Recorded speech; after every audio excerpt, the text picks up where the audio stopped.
Dobrý deň, dámy a páni, vítajte na tlačovej konferencii Slovenskej národnej strany. Dnes sa vám budú venovať predseda Slovenskej národnej strany pán Ján Slota a pán Miroslav Jureňa z odborného a poradného kabinetu Slovenskej národnej strany. Venovať sa budeme a reagovať najmä na aktuálne udalosti, na aktuálne situácie, ktoré sa udiali na politickej i ekonomickej scéne a budeme sa venovať aj netransparentnosti a podvodom na jednom z ministerstiev v rámci predaja štátneho majetku. Pán predseda, máte slovo, nech sa páči. Ďakujem pekne za slovo, vážené dámy, vážení páni. Chcel by som zdôrazniť, že v tejto hektickej dobe, ktoré Slovensko prežíva, skutočne sa už cítim jak v nejakej show alebo v nejakej rozprávke Kocúrkové, pretože to, čo sa odohráva, dá sa povedať už v predvoľbnom čase na Slovensku, to presahuje všetky hranice a myslím, že národ slovenský je znechutený totálne z celého politického spektra naprieč celým politickým spektrom, pretože skutočne si môže dať oprávnené otázku, koho voliť. Koho voliť? Toho, kto ide zadlžovať ešte aj naše detné deti, toho, kto sa objavuje v nejakých spisoch, toho, kto na ministerstvách predáva ceny dopredu určeným drevo dopredu určeným firmám za úplne smiešné ceny, alebo koho ide voliť. Ja by som chcel zdôrazniť, aj Slováci, Slovenky, že skutočne veľmi zvážte, koho budete voliť, pretože všetci klamú. Všetci klamú. Do nohy. Každý má nejaké riešenie. Ale jaké riešenie? Riešenie do pekla?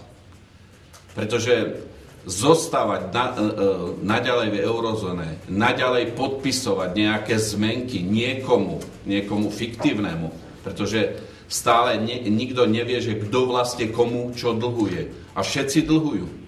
Taliani 2 miliardy, Nemci tí dlhujú možno 3-krát toľko, Američania majú vnútorný vonkajší dlh 54 biliónov dolárov.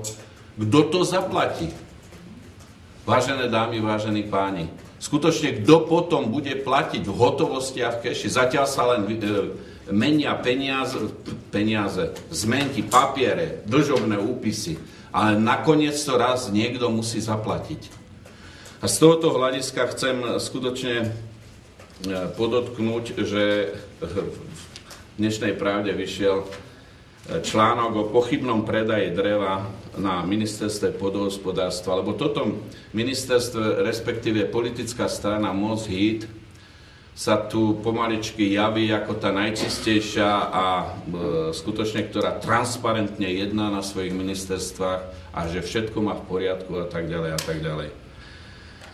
Ja som presvedčený, že ten problém, ktorý teraz redaktori denníka Pravda uverejnili, že to je len vrcholec ľadovca. Vrcholec ľadovca na ministerstve pôdohospodárstva, ale aj na ministerstve životného prostredia. Chcem zdôrazniť, že skutočne štátne lesy, ktoré podpísali nejakú zmluvu s firmou na aukciu veľkého množstva drevnej hmoty, táto firma vznikla 2 dni pred rozhodnutím o tom, kto vyhrá túto zákazku a išlo skutočne o nemalé peniaze. Cena za kubík dreva bola skutočne veľmi nízka. Tento rok, pre vašu zaujímavosť, sa má znižiť ťažba dreva o 1 200 000 kubíkov. Drevnej hmoty bude absolútny nedostatok. Všetci malí drevári, slovenské pily pôjdu do bankrotu. A tu nejaká firma, ktorá vznikne pred vyhlásením tendra, 2 dni pred vyhlásením tendra, dostane takúto zákazku. A oni tvrdia, že výberové konania sú transparentné. To je hnus. To je hnus, čo sa deje v tomto štáte. Tí, ktorí na nás pľúvali, akí sme a jak nás kriminalizovali, čo oni robia, to je už doslovne To je lúpež, to sú lúpeže, čo vytvárajú. Ja by som teraz predal slovo pánovi exministrovi Jureňovi, ktorý má podstatne bližšie a dá sa povedať veľmi kvalitné informácie o celom tomto podvode. Nech sa páči. Nech sa páči, pán Jureňa. Ďakujem za slovo. V skutočnosti žijeme zvláštnu dobu, keď ministerka spravodlivosti hlasuje za korupciu, pretože vo vláde hlasovala za Bubeníkovú, takže v skutočnosti zvláštne časy, ale úlohou opozície je kontrolovať a dôsledne a pozorne sledujeme to, čo sa deje v rezorte pôdohospodárstva aj v ďalších rezortoch. Faktom je, že jeden človek, ktorý si 15.10. založil firmu, tak už 17.10. podpísal zmluvu so štátnymi lesmi bez výberového konania, bez tzv. Elektronickej aukcie, čím sa pán Šimon veľmi rád prezentoval, na 40 000 kubíkov dreva. To však nie je všetko. 6. respektíve 8. decembra podpísal ďalšiu zmluvu, ktorú redakcia Pravdy ešte nemá, alebo pravdepodobne nemá. Tu je k dispozícii. Ďalšiu zmluvu na 3 roky, ročne 140 000 kubíkov, čiže spolu je to 420 000 kubíkov. Takže jeden človek bez výberového konania, bez elektronickej aukcie, suma sumárum 460 000 kubíkov dreva, firma 2 dní, ktorá existovala, si podpísala takúto zmluvu. Tak toto je transparentnosť podľa pána ministra Šimona. Toto je postup, ako sa pristupuje k malým slovenským drevárom, k tým, ktorí zabezpečujú zamestnanosť na našich dedinách. Čiže jeden jediný človek, ktorý je zverejnený v tejto zmluve, si urobí zmluvu na 460 000 kubíkov dreva v priebehu 1 mesiaca na spoločnosť, ktorá vznikla 15.10. bola registrovaná a 17.10. už podpisovala zmluvu. Takže ja si myslím, že toto je v skutočnosti, ako aj pán predseda povedal, je to výsmech všetkým našim pilčíkom, malým spracovateľom na Slovensku, pretože takýmto spôsobom sa v skutočnosti realizujú obchody v podaní mostu HIT a respektíve pána Žolta Simona. Ja by som mohol, myslím si, že toto je jednoznačné, ale k tomu sú niektoré otázniky. Poprvé, prečo sa menil dodávateľ? Spoločnosť Rettenmeier mala dlhy voči štátnym lesom? To je základná otázka. A prečo teda vlastne len jeden človek a prečo taká ústretovosť tomuto človekovi? Ďalej by som vám chcel pripomenúť, že tu figurujú osoby, ktoré sú veľmi úzko prepojené. Pán Šimon, pán Vinš, pán Benco, pán Vyslaj. Vo všetkých týchto súvislostiach sú tieto konkrétne osoby. Ja by som len pripomenul ešte v tejto súvislosti, myslím, že to hlavne bolo povedané, že takú malú rekapituláciu. 16. júla pán minister Šimon po nástupe vyhlásil: vedením štátneho podniku poverujem Igora Vyslaja. Šimon od neho očakáva nulovú toleranciu korupcie. Nulovú toleranciu korupcie a odolnosť proti tlaku lobistických skupín. Toto je doslova vyhlásenie pána ministra Šimona pri nástupe, že ako budú pracovať. Ďalej. Hoci som v kresle ministra iba pár dní, pociťujem obrovské tlaky. Nebudem za žiadnu cenu nominovať kandidáta napríklad Slovenskej národnej strany. Doslova citujem, pretože takouto nomináciou by urobil zásadnú zmenu. Takže svojou nomináciou pán minister Šimon neurobil. To bolo 16. júla 2010. 15.12.2010 štátne lesy sa prezentovali elektronickými aukciami, novým výmyslom, a elektronické aukcie mali zabezpečiť transparentnosť a mali zabezpečiť trhové ceny. Takže aké elektronické aukcie? Pre rok 2012 sa mali elektronické aukcie podieľať na predaj štátnych lesov 30 až 35%. Aké elektronické aukcie, keď spoločnosť, ktorá vznikla 15.10. urobí zmluvu, dve zmluvy na 460 000 kubíkov, jeden človek, občan štátnej. Viete si prerátať, koľko tento človek pri provízii 5 eur za jeden kubík, ktorá je tu obvyklá v tomto štáte, pri 460 000 koľko zarobil? 2,5 milióna v priebehu 2 mesiacov. Je to výsmech slovenským drevárom. Ja myslím, že tieto fakty sú jednoznačné. A na otázku denníka Pravda, čo je aj zverejnené, pán Šimon teraz odpovedá, je koniec týmto jeho veľkohubým vyhláseniam. A pán Šimon odpovedal, že je to vecou pána riaditeľa lesov Slovenskej republiky. Takže teraz je to už vecou pána riaditeľa a predtým to bolo vecou pána ministra zavádzanie elektronických aukcií. Ďakujem za pozornosť. Ďakujem. Nech sa páči, pán predseda. Ja by som chcel zdôrazniť, že samozrejme, jak som uviedol, je to len špička ľadovca na týchto dvoch ministerstvách. My možno v štvrtok, pravdepodobne v štvrtok budeme mať ďalšiu tlačovú besedu ohľadom ďalšieho megapodvodu, ktoré bolo prepojené cez týchto maďarských gavnerov, či už sa jedná na pôdohospodárstve tohto človeka, respektíve na prezidiu policajného zboru, kde pán Spišiak, ktorý mal byť už dávno niekde Antarktíde zakopaný alebo zožradý ľadovými medveďmi, stále ešte vykonáva svoju činnosť, o ktorej nebudem teraz rozprávať, ale ktorá jednoznačne nasvedčuje, že absolútne kryje korupčné jednanie na ministerstve pôdohospodárstva pri udeľovaní eurofondov. A dokonca vytvára tlak na úrad boja proti korupcii, aby proste niečo zamietol pod koberec.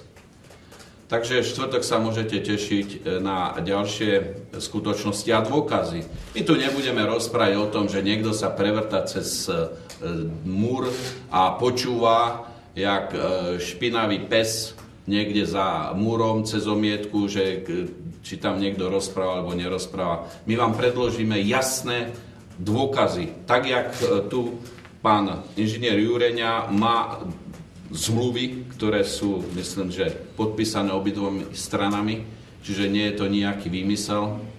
Takisto ukážeme listinné dôkazy vo štvrtok o 10:00 pri ďalšom korupčnom jednaní ďalších Maďarov, včetne toho nešťastníka, šialenca a idiota Spišiaka. Takže ja by som na záver predsa len niečo pozitívne chcel povedať Slovákom, pretože Slovenská národná strana, ktorá chce skutočne hovoriť o reálnych riešeniach, ktorým by mohla pomôcť obyvateľstvu na Slovensku, v tomto smere hovoríme o 16% rovnej dani. A vieme si to zdôvodniť a zdôvodníme to na rozšírenom predsedníctve Slovenskej národnej strany v Žiline, ktorá sa bude konať v sobotu o 10:00 hodine v hoteli Holiday Inn, kde to nie je len výmysel a nejaký výstrel do tmy. To sú reálne podložené čísla, ktoré môžu jednoznačne oživiť našu ekonomiku. Ďalej chcem zdôrazniť, že Slovenská národná strana v každom prípade, keď by sa mala zúčastňovať na moci, zavedie 10% daň z pridanej hodnoty na potraviny, ktoré sú teda tie základné potraviny, ktoré sa používajú v podstate v každý deň v našich domácnostiach, aby sme pomohli skutočne tým najchudobnejším. Pre nás je nepriateľné, aby naši dôchodcovia doslovne hladoveli, pretože sú v takej situácii, že s tými dôchodkami, kde niektorí majú dokonca 150-180 eurové dôchodky, proste sú na hranici doslovne umretia od hladu. Tak Slovenská národná strana tu prehlasuje, že dôchodky, tie minimálne dôchodky zvýši minimálne o 100 eur. Keď traktory budú padať, ale sa to uskutoční. A v sobotu povieme, že aj skade zobereme na to patričné peniaze.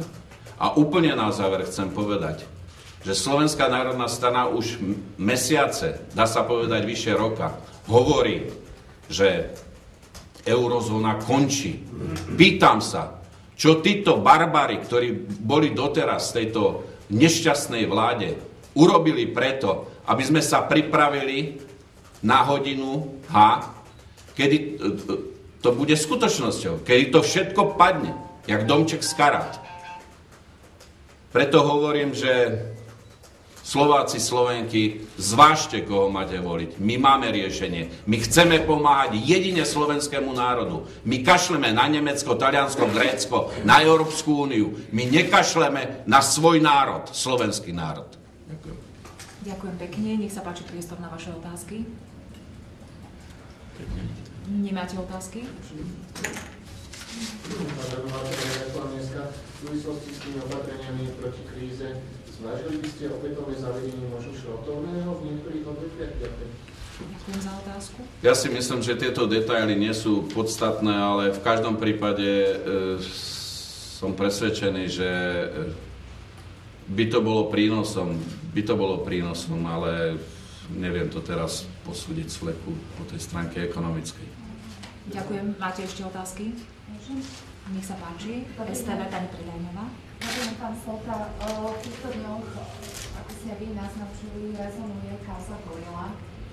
O chvíľu sa začne právno-bezpečnostný výbor a zaznieva aj úvaha polície, aby pán prezident zbavil mlčanlivosti šéfa SIS pána Mitrika. Pán predseda, aký je váš názor? Mal by ho zbaviť, ako možno vnímate tie udalosti ohľadom spisu Gorila? Ďakujem. Ja osobne sa pozerám na túto problematiku skutočne s takým nadhľadom z toho dôvodu, že spis Gorila existuje na svete už vyše 2 rokov, alebo možno ešte viac, neviem. A zrazu sa rozpútalo peklo okolo tohto spisu až po 2 rokoch. Nechápem to, skutočne to nechápem. Jak som už povedal, toto všetko sú hradky o nejakom odpočúvaní, o nejakých indiciách, ale skutočné dôkazy skutočne chýbajú.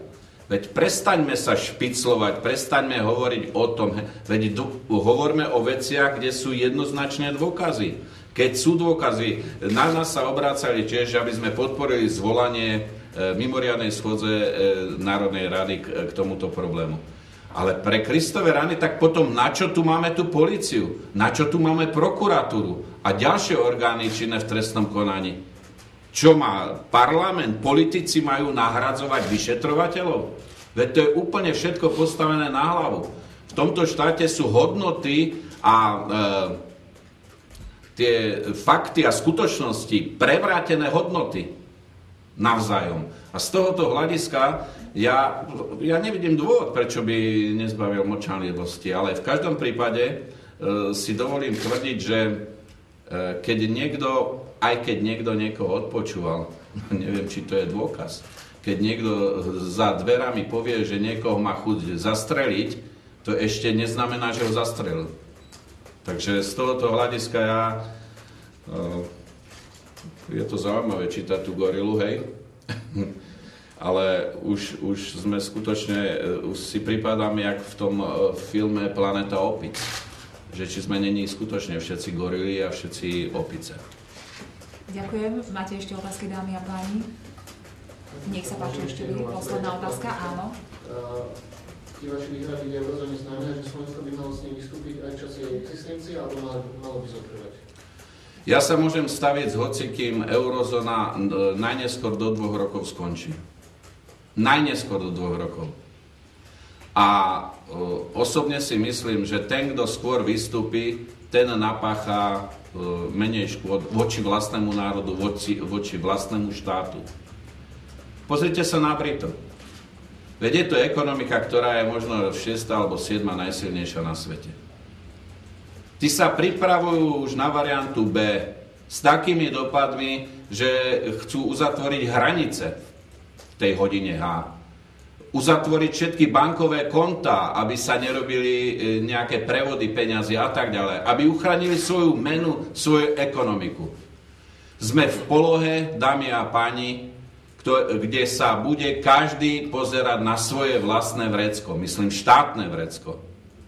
Len my sme takí chudáci, pretože sme si zvolili takých chudákov, blbcov a idiotov a riťolezov, ktorí sa nepozerajú na svoj národ. Pozerajú sa, čo si Merkelová myslí, alebo Sarkozy, čo tam sprieta za svoje hlúposti vo Francúzsku. Ale na to sa my môžeme vykašľať, dámy a páni. My sa musíme pozerať na slovenský štát, slovenskú ekonomiku a slovenský národ. Ďakujem vám pekne za vaše otázky, želám ešte krásny deň. Ďakujem páni.